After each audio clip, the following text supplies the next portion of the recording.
My wife ran off to the US with her lover 5 years ago, and now she's got terminal lung cancer.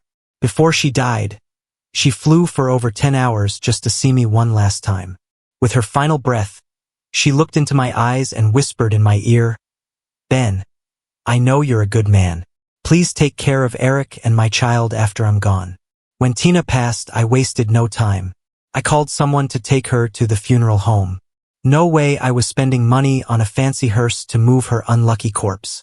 Wrapped her in a cheap mat, found an old scrap collector, and paid him $20. He just followed behind my car on his tricycle. At the funeral home, I ignored the judgmental looks from the staff and said straight up, "Give me the cheapest cremation package. Just turn her into ashes." There, Tina's body was in the furnace, when her beloved Eric showed up, sobbing.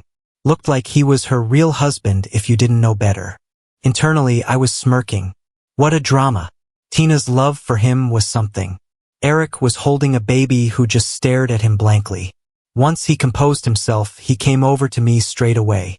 First thing he said was, "Give me $1,000, the kid's got no formula." Couldn't help but chuckle. "Your kid doesn't have milk? What's that got to do with me?" Eric's eyes widened. "Ben, don't pretend you don't know. Tina entrusted us to you before she died. If my kid starved because you didn't help, would you feel good about it?" I casually fiddled with my watch. "Sure," she said that.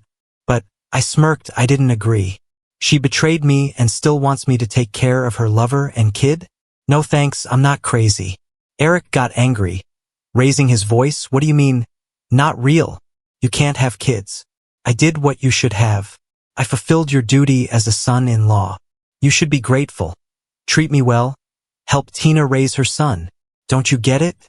True, I was naturally unable to have kids. But my family, poor farmers for 8 generations, had nothing to inherit. Didn't matter if I had kids or not. I smiled coldly. "But I'm broke. Didn't you guys take all my money?" Not lying. Before they ran off, they cleaned out my house of anything valuable. My Mont Blanc wallet, my Rolex watch, became their ticket to a life of luxury. Before leaving, Eric even kicked my dog. The poor thing didn't eat right for days. When Eric heard I was broke, his eyes nearly popped again. He pointed at my watch. "How can you afford a fancy watch if you're broke? It's fake." He then pointed at the red Audi parked at the funeral home. "How'd you get such a fancy car if you're broke?" "Rented." He was so mad he couldn't speak. The kid in his arms started wailing out of hunger. Seeing the child cry, Eric lost his aggression. He softened his tone and pleaded, "Look at the kid. Please. We spent everything on Tina's treatment. We sold the house too. I have nothing left.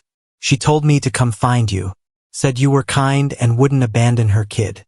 He held the hungry child out to me, trying to play the sympathy card. I glanced at the baby. Cute, chubby, looking around for milk. Too bad. Not my kid. Why should I care? I'm broke, believe it or not. I tossed those words over my shoulder and turned to leave. Wait, Eric hurriedly blocked my way. Seeing that his act didn't work, he panicked. He took off a hefty gold bracelet from his arm, nearly begging. "This is a family heirloom Tina gave me. I can't bring myself to sell it. Could you loan against it so I can buy formula?" Ha! 7 years married to Tina and I never knew about any family heirloom. Now this, ending up with him. Oh, that's a love token. I'm not keeping it. Eric was desperate. He held the baby closer to me. "Ben, just look at this adorable kid. Can you really let him starve?" "Yeah, I can. I'm not his dad," I said and left Eric in shock, driving away. After cremating Tina and dismissing Eric, life's looking up these days. Then, while enjoying my hot pot at home, I heard a loud knock. Through the peephole, I saw a cop outside my door, along with Tina's parents looking furious. Eric, with the kid, stood behind her mom Lucy. As I opened the door, Lucy stormed in, pointing at me and yelling, "Ben, where did you bury my daughter?" "Oh, that's what you want to know." Calmly, I walked to the stinky trash can, picked up a box by a corner, and tossed it to Lucy. "There, her ashes. Take them before I throw them out." You. Lucy stuttered. "You put my daughter's ashes in a crappy box." I laughed. Hey, look closer. That's a Chanel box. Having her resting in Chanel. What a life. Huh? Lucy almost fainted, collapsing into her husband's arms. I ignored her and politely let the cop inside. Officer, what can I do for you? I shot a glance at Eric and then smiled sweetly at the police officer. I'm not breaking any laws by not supporting my wife's lover and their kid. Right? The officer looked amused, clearly enjoying the drama. No, I'm not here for that. He pointed at Lucy. This lady claims that the place you're living in was her daughter's property before marriage. Now that her daughter's gone, and since you refuse to help with the kid, she's here to take the house back so they can sell it to support their grandson. I'm here to make sure you cooperate and move out. Yep, we're here to kick you out, Eric said with a smug look on his face. The mention of moving out got my attention. The house did belong to Tina before we got married. According to the new marriage law, after her death, I really had no claim to it. Despite being broke now, Tina was quite a beauty in her younger days with her long curly hair that turned many heads. She was once a sycophant to some rich brat, and after he had enough, he gave her this house to get rid of her. She hid that backstory from me and charmed the naive, fresh out of college me with her looks. She claimed the house was bought with lottery winnings and assured me she was a staunch dink, dual income, no kids, believer, not bothered by my infertility. So, with the millions my parents had saved for my marriage, filled with dreams of a happy union, I moved into that place, until she almost left me without a penny. Officer, if this was Tina's property before marriage, then I should vacate it, I said. But I pulled out the property deed from the bedside cabinet and handed it to him with a grin. Look, the house is now under my dad's name. The officer checked the deed and our family record, nodded at me and said, yep, the house is indeed yours now. This can't be. Impossible, Lucy exclaimed, suddenly energized. She had been leaning weakly against her husband but sprang up like a spring. Snatching the deed from the officer, she read it. Owner, Ben. Ownership type, solely owned. Seeing this, she was furious, stomping around the room. How can this be? Officer, check him out. This deed must be fake. Eric was also dumbstruck, grabbing the deed only to find the same truth, nearly fainting himself. Tina's dad, Mike, almost reached out to help but thought better of it upon looking at Lucy. I laughed at Lucy, this deed's legit. Your daughter gifted the house to me voluntarily. I pulled out another sheet from the cabinet, a voluntary house transfer contract, and tossed it to Lucy. See for yourself, your daughter's signature is right there. Lucy was speechless, collapsing to the ground muttering, how could this happen? The officer, eager to know more, asked, Ben, what's the story here? Smiling, I opened my computer and played an old video, a 5-year-old surveillance recording of my home. It showed Eric and Tina walking right in and looting the place. My Mont Blanc wallet? Gone. My Rolex watch? Gone. My Hermes coat? Gone. In broad daylight, they practically bagged up the millions my parents saved for my marriage. Tina never realized I'd set up cameras at home, initially to watch my dog for fun. Instead, they caught her in blatant theft. Officer, these luxury items were my pre-marriage assets. Tina sold them after taking them. Isn't that theft and trafficking? I asked. The officer nodded. It is. Exactly, I replied triumphantly, glancing at Eric. Did you think I'd let it slide? Soon after Tina and Eric eloped, I hired a detective who tracked them down. I got the detective to warn Tina, either return my stolen goods, or I'd go to the police. Those items were worth enough to put them behind bars for a long time. Terrified, Tina admitted she'd sold them and put the money in Eric's name. To avoid prison, she transferred the property deed to me as compensation. I flashed a big smile at Eric. Really, thank you, Eric. This house's value has quadrupled in 5 years. It's worth so much more now than what they stole. Eric, hearing this, fainted for real. I figured with money, a solid job, and my wife's passing, life was finally looking peachy. But kicking Lucy and Eric out didn't put an end to it. I underestimated Lucy's persistence. About 2 weeks after the police visit, Lucy came back revitalized. She showed up one day while I was teaching. A short, hefty figure darted into my classroom, carrying a gaunt, pallid child. She kneeled down abruptly, pretending to cry. "Ben, you can't be so heartless. Tina's gone. You can't just keep her house and abandon her child." Lifting the frail kid, she wiped fake tears. "Poor baby. Look how thin he is." The class erupted in whispers and curious eyes turned to me. "Mr. Ben, is that your kid? Why aren't you taking care of him, Mr. Ben? Mr. Ben, the little brother seems so pitiful. You should look after him." I never thought Lucy would pull something like that. My mind went blank for a moment. Then I quickly reassured the students. "Kids, please believe me. She's not my child. She's just making stuff up." Then I walked right up to Lucy, glared at her, and yelled, "This is an elementary school classroom, not a place for your nonsense." "Oh my gosh, what's she babbling about now? Did you take over my daughter's house? Are you neglecting the child?" Lucy pointed a finger at me, looking like she was about to burst with anger. "Ben, have a conscience." I rolled my eyes at her, tried grabbing her sleeve to kick her out, but just as I touched the edge of her sleeve, Lucy dramatically fell to the ground, limp. She mumbled and moaned non-stop. "Oh no, the son-in-law's hitting the mother-in-law. Oh my poor back, my tailbone." I was so thrown off by her act when suddenly, there was a flash. Crap, that's the sound of a camera. I looked up and noticed a reporter had somehow snuck into the back of the classroom. She was snapping photos of me and Lucy like crazy. "Did you get the shot?" Lucy asked. Once she saw the reporter give an okay hand signal, Lucy's eyes were filled with satisfaction. "Ben, you watch out," she exclaimed, flipping herself up like nothing happened, with a smug smile on her face as she dusted off her clothes and walked out. My heart sank. This isn't good. And I was right. The next day, a video spread all over the internet about how a male teacher from an elementary school took over a house and abandoned a child after his wife died of cancer. And when the mother-in-law came to seek justice, he beat her up. And then it even hit Facebook's trending list. People who didn't know the truth, heck, didn't even care to find out, just ate up this sensational report in no time. A heartless, immoral guy like this also gets to teach? Expel him. My God. How pitiful to see the old lady crying on the ground after being hit. The kid looks so skinny. Must be malnourished. Heard he's got money for an Audi, but no money to feed a kid? This guy should be locked up for life. In no time, I became infamous online.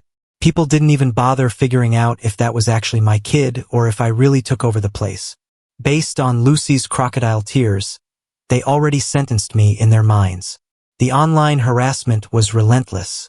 Tens of thousands cursed me fiercely. They even went to the Ministry of Education's social media to petition for me to be fired. Some local thug even threatened me, saying I'd better watch out. He said whenever he saw me, he'd beat me up. I was debating if I should take a couple days off to lay low when the principal called out of the blue. "Ben, what the hell did you do? Now my office is swarmed with parents demanding you be fired, calling you a scumbag unfit to teach their kids. You're suspended for a month. Stay home and reflect on your actions." I panicked. "Principal, listen, about the child, it's not." Click. All I heard was a dial tone. Damn it. Why suspend me? The next day, Eric called me, back to his old arrogant self. "So, Ben, how's it feel to be roasted online? Crying at home? Huh?" Honestly, I was crying. Because my buddy Leo brought me this bowl of spicy potato noodles, and it's just too spicy. I mean, am I seriously gonna cry over online hate? Unplugged the internet, and it's all peace and quiet. As for the suspension, I've come to terms with it. It's not like I'm fired. Once the truth's out, I'll be back on the job. Eric really thought his scare tactics got me crying. So he carried on. "Ben, you can't mess with me. You've got 3 days to clear out my house. Or else I'll have Lucy kick up another fuss. Stir the public up again, and let's see if you still get to keep your teaching position." After his threats, he smugly hung up. Unbelievable. Leo seemed even more pissed than I was. It's gotta be Eric feeding Lucy ideas, having her fake the tragic sob story. Plus, with the shady reporters, they've trashed your good name.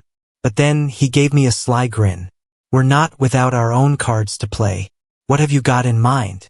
I asked quickly. My dad knows the village chief where Lucy's from. Took him out for a meal yesterday. Slipped him a couple packs of premium cigarettes, and a few drinks later, the chief spilled some juicy dirt on Lucy. What kind of dirt? Turns out they're all a shady bunch. Leo explained there's a metalwork factory in their village, a pretty big one, and Lucy's been doing odd jobs there. For the past 6 months, she's been sneaking into the warehouse at night, while the security guards napping and stealing steel bars and aluminum sheets to sell. She thought wearing a mask would hide her identity, but nowadays the surveillance recognizes you even with a mask. I had my doubts. If Lucy's been stealing stuff, why hasn't the village done anything? Leo answered, I've heard that the village boss and Lucy are distant relatives. So maybe he's just been turning a blind eye. I felt a surge of satisfaction. This bit of info would be perfect to hold over Lucy, make her apologize, and clear my name. The next day, I drove to Lucy's village, parked outside their rundown adobe houses. Smoke filled the yard, and Mike was burning paper for his daughter, muttering, Sweetie, don't worry, your dad will make Ben cough up that house. This man's infertile. If it wasn't for his money, I'd never have let you marry him. Once he clears out, me and your mom will sell the house and help take care of Eric and the kid. In my mind, I rolled my eyes at him like 800 times. Mike finally noticed me standing at their front door. He stood, hands on hips, smirking at me. What's up? Got you scared now? He taunted. Listen, Ben, you gotta know when to fold. Just give us the house back, and we won't make a scene at your school. You get to keep your job. So when are you moving out? I calmly smiled. You guys are celebrating too soon. I'm not here for that. You know your wife's been sneaking out a bunch of valuable stuff from the village factory over the past 6 months to sell? You had to know about that, right? The moment I mentioned his wife stealing, Mike's face turned beet red with anger. What nonsense are you talking? He snapped. My wife's been clean as a whistle all her life. She's never stolen a thing. Stop pointing fingers. Oh? I slowly pulled a USB drive from my bag and waved it in front of him. I've got surveillance footage of her stealing. He was shocked. Little did he know, there wasn't a single clip of surveillance on that drive. It was a bluff. Mike looked confused. He didn't seem guilty. More like he genuinely didn't know anything about it. Maybe Lucy did all this behind his back? I asked, where's your wife? Mike pointed to the shabby house behind him. She's inside. I smirked. Didn't you say I'm falsely accusing someone? All right, let me go in and confront her. You can listen in from outside and see if I'm telling the truth. If you don't want to do it my way, I'll hand this USB to the cops. Embezzling collective goods on this scale could get someone jailed for a long, long time.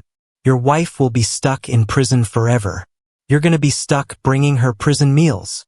Mike hesitated for a few seconds and decided to follow my lead. Sure enough, Lucy was inside.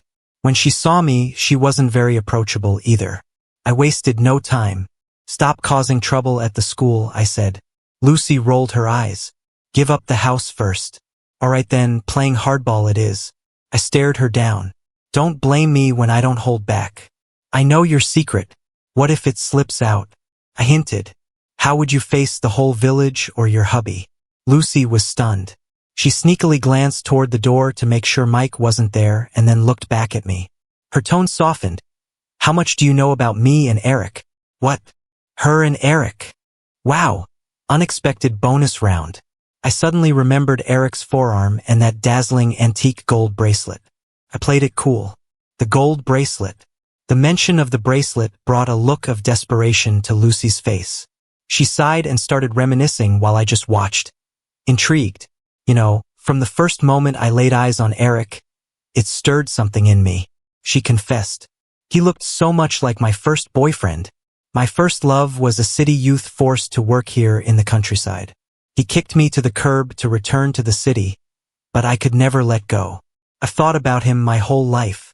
6 years ago, when I had that stroke and was in the hospital, you introduced Eric to me as a caregiver. Since then, I've been secretly watching him, admiring him. Even when I found out he was flirting with my daughter and planning to run away, I couldn't expose him. I just stole some gold from the factory and had it made into a bracelet. I lied to my daughter, saying it was a family heirloom we just found behind the house, and gave it to her. I knew she'd give it to Eric, so in a way it was my secret gift to him. Half a year ago, when I heard my daughter had cancer, I knew she was struggling.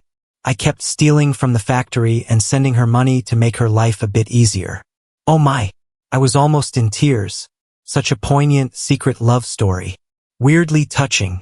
While I was processing all this drama from Lucy, a yell broke the tension from outside. "Lucy, you witch!"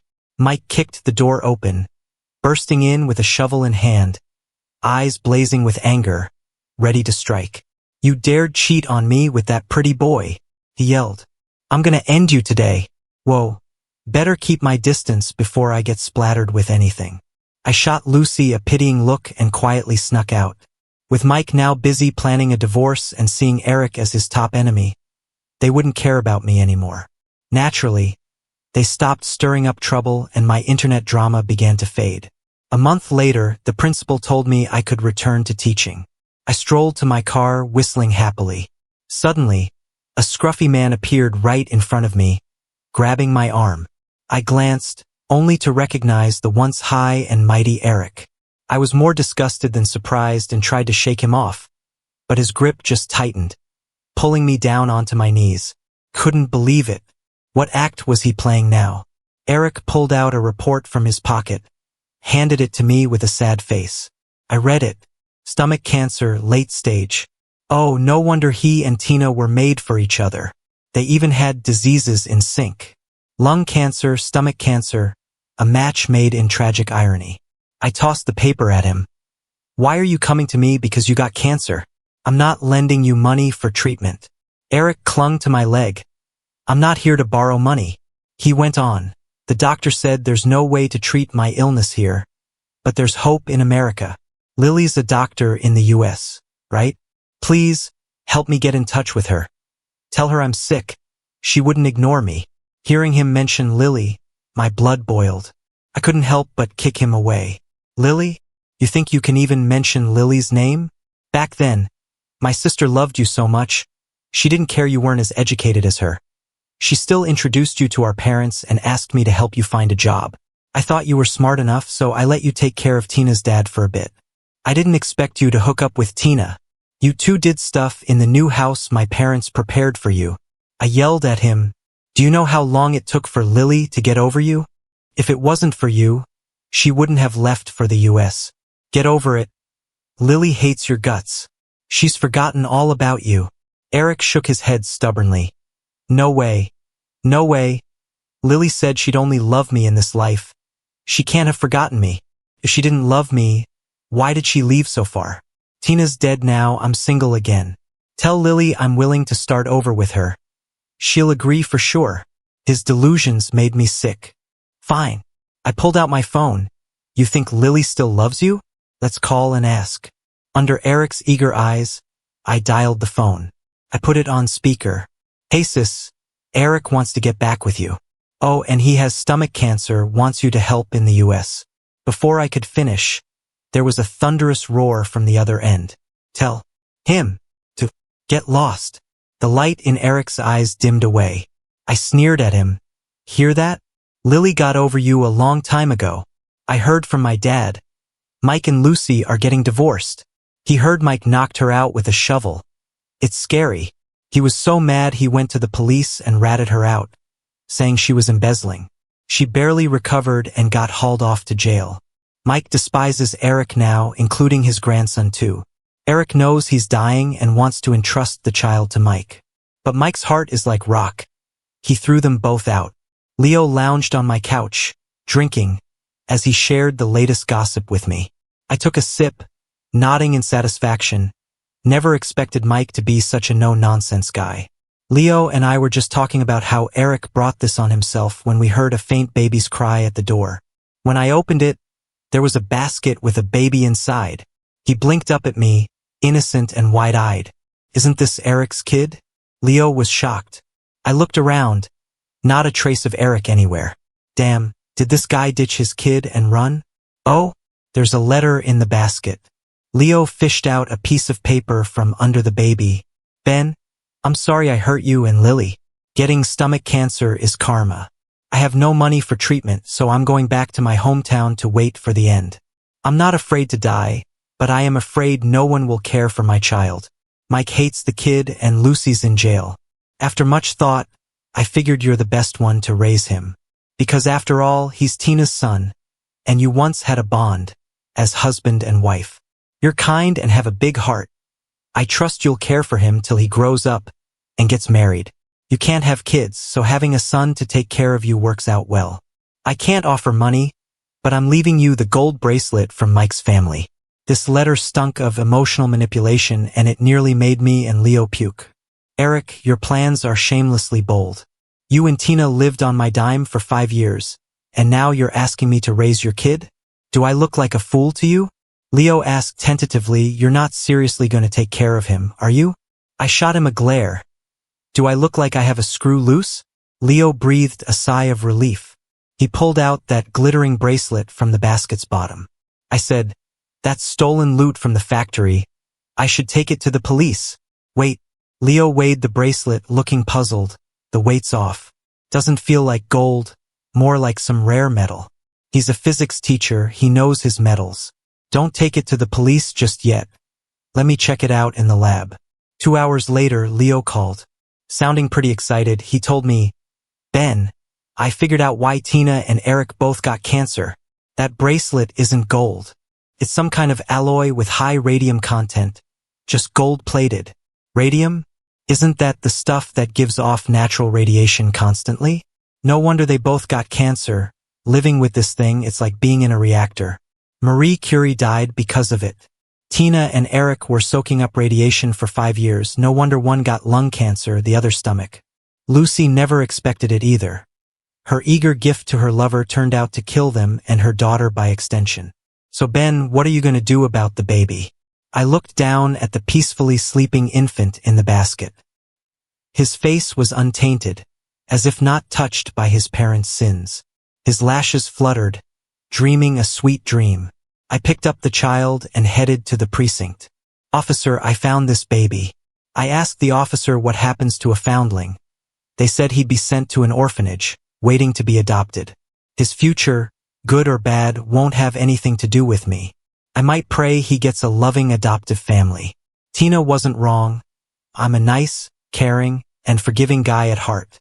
But raising a child for a cheating boyfriend? Sorry, no matter how cute the kid is, I can't. I walked out of the precinct into the sunlight. I strode forward, towards the future that's mine. And it's looking brighter.